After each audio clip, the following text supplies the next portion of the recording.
How to find Safari version on iPhone. So Safari, like any other app, like the phone app and the FaceTime app, it's pretty standard and it comes with the iPhone once you buy it. So if you want to check the update, you want to check the version of the Safari, for example, you're gonna just go ahead right here to your settings, scroll a little bit down till you find the general, move on to the general, and you're gonna see the first section. You're gonna see two options. Go ahead to the software update, wait up for a few moments, and as you can see, the iOS version is 17.2.1.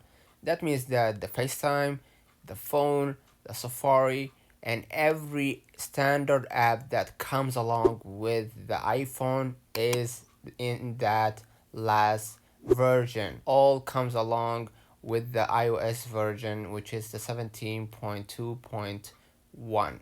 So if you want to update the Safari, if you want to update the FaceTime, the notes and all that, you need to update your software into the latest version first, which is the iOS 17.2.1 right now.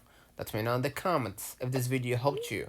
Don't forget to like and subscribe, turn on the notification bell to receive every video we upload.